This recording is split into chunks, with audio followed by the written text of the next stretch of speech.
When an aircraft enters your aerodrome traffic circuit, meaning comes into your area of jurisdiction while you're in the control tower without authorization, you are expected to land the aircraft and not withheld landing clearance. You might just be walking, you might just be in the control tower, any aircraft comes suddenly. You are not supposed to say, oh, I don't know you, I'm not aware. What you need to do, land the aircraft. If he has violated any state laws, advise him of the state laws on ground and tell him the penalties of what he's going to do. But as soon as he comes in, a landing clearance needs to be. In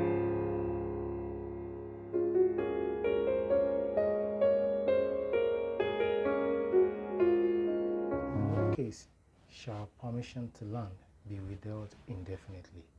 Any aircraft in the final stage of approach to land shall have priority over any other aircraft along the taxiway who is ready or is preparing for departures. Welcome again.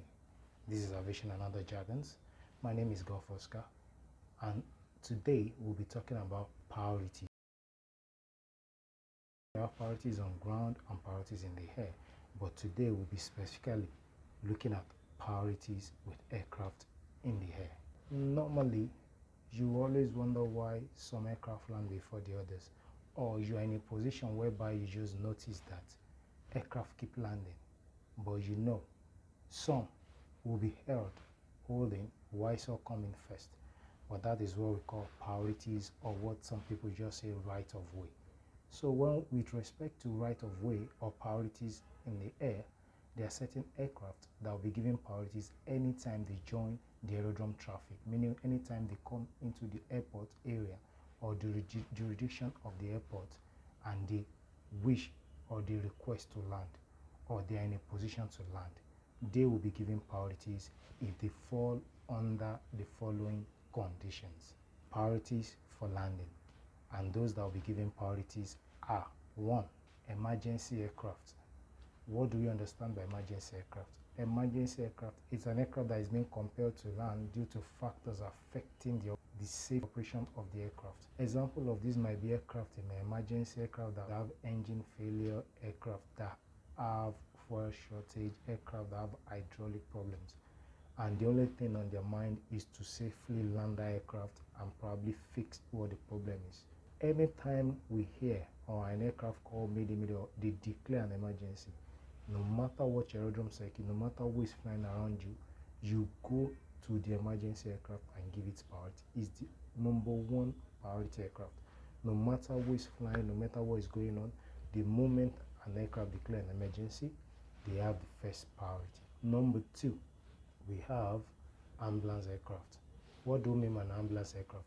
These days, instead of trying to probably transfer or fly somebody who is sick in commercial aircraft to a different country to have the necessary medical check, what they do now is certain people have decided to have an aircraft that has been designed, fashioned in an ambulance form, and are always ready on point to depart and take those sick or injured person fast to the next destination, whereby they will get immediate treatment. So anytime an aircraft declares itself as an ambulance aircraft, priorities are also given, definitely given, because the need for that process is immediate, and a delay might cause harm or death to the person inside the aircraft or the person being transported. So anytime you hear that an aircraft is an ambulance aircraft, be rest assured that the priorities will be given to it for it to be able to depart or land as fast as possible, so that the injured or the sick or who is incapacitated and is in that aircraft is treated. Another type of aircraft that has priorities are aircraft that engage in search and rescue. When you say search and rescue, there are so many aircraft that are going to be flying or going to be operating to assist aircraft that are in danger, to assist aircraft that are lost, assist aircraft that need assistance simply.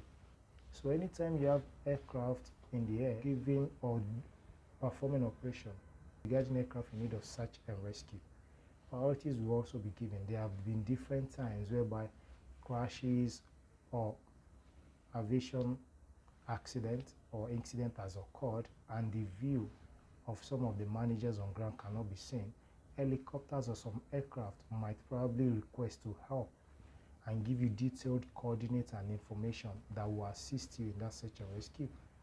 You always give them priority because it is done to fast track you getting to those people in need of search and rescue, in need of help basically, and to give them that necessary help. And that is why they are given priorities. Other aircraft that are given priorities are VIP or diplomatic aircraft. Depending on the different kind of countries in which you are, the rate or the way VIPs or diplomatic are given priorities are fashioned out, designed, and documented. Whereby when you have this class of VIP or diplomats, these are what you're supposed to give them. But it has to be documented, traffic must permit, everything must be in the right order to make it work.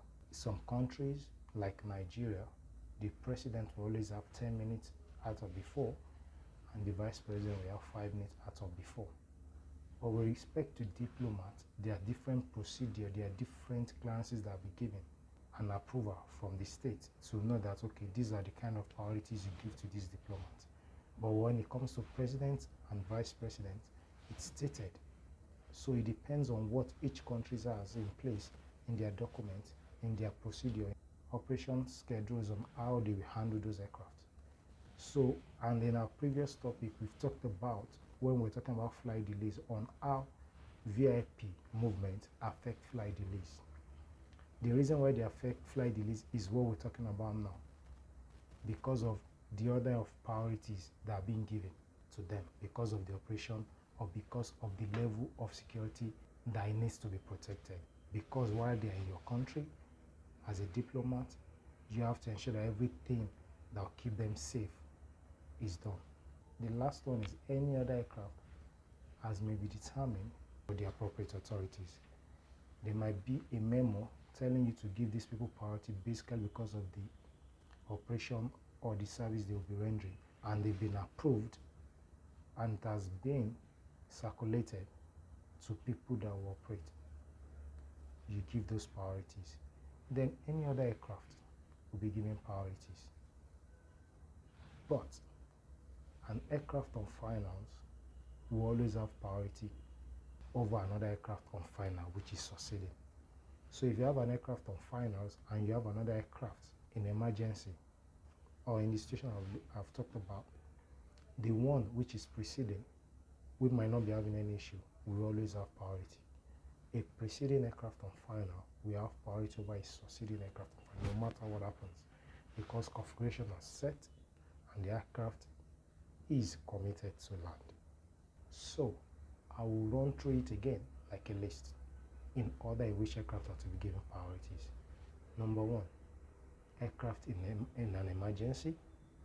Number 2, an ambulance aircraft, aircraft engaged in search and rescue. Number 4, we have VIP or diplomatic aircraft. And number 5, any aircraft deemed by the appropriate authority to be given priorities. Those 5 are what is looked at when we are giving priorities with respect to aircraft coming to land or departing.